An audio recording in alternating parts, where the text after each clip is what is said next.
नमस्कार, ये आकाशवाणी चंडीगढ़ है। अब आप सुकीर्ति से प्रादेशिक समाचार सुनिए। मुख्यमंत्री नायब सिंह सैनी कल वैकुंठ एकादशी के अवसर पर कुरुक्षेत्र में तिरुमला तिरुपति देवस्थानम श्री वेंकटेश्वर स्वामी मंदिर में नतमस्तक हुए। उन्होंने श्री विष्णु भगवान के गर्भगृह की परिक्रमा की और विधि पूर्वक पूजा अर्चना करते हुए गर्भगृह के दर्शन किए। मुख्यमंत्री ने अर्चिका स्वामी जी हर्षा व शेषु स्वामी से वैकुंठ एकादशी और गर्भगृह के बारे में विस्तार से जानकारी ली। मंदिर में पूजा अर्चना के बाद मुख्यमंत्री ने कहा कि धर्म क्षेत्र कुरुक्षेत्र में तिरुपति श्री वेंकटेश्वर स्वामी मंदिर का निर्माण उत्तर भारत के भगवान वेंकटेश्वर के श्रद्धालुओं के लिए कराया गया है। उन्होंने कहा कि मानव जाति के उत्थान के लिए भगवान श्री कृष्ण ने गीता का उपदेश भी इसी धरा से दिया था। अब इस धरा पर विष्णु भगवान के दर्शन भी संभव हुए हैं।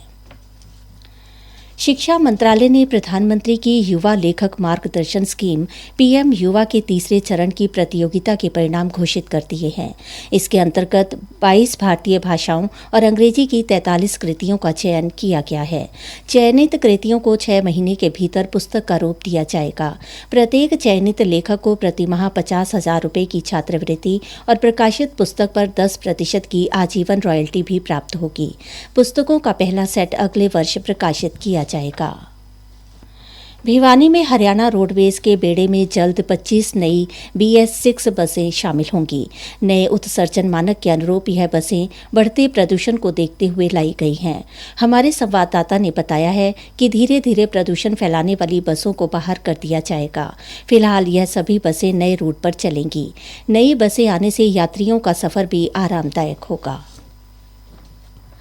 चंडीगढ़ और हरियाणा में आज कई जगहों पर घने से बहुत घना कोहरा पड़ रहा है, जिससे रेल और हवाई सेवा प्रभावित हुई है।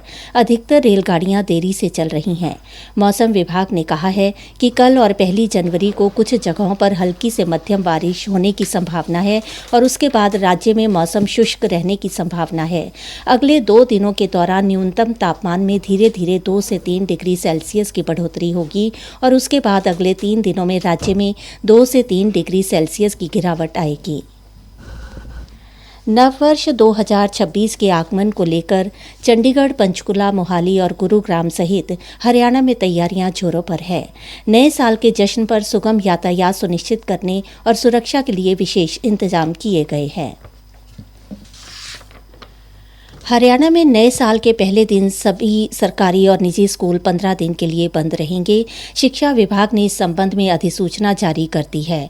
यह अवकाश सभी कक्षाओं के लिए होगा। शिक्षा विभाग द्वारा जारी आदेशों में कहा गया है कि सभी सरकारी और निजी स्कूलों में 1 जनवरी से 15 जनवरी तक शीतकालीन अवकाश रहेगा। 16 जनवरी से सभी स्कूल नियमित रूप से खुलेंगे। हालांकि शीतकालीन अवकाश के दौरान 10वीं और 12वीं कक्षा के विद्यार्थियों को प्रैक्टिकल के लिए पूर्व निर्धारित शेड्यूल के अनुसार स्कूल में बुलाया जा सकेगा।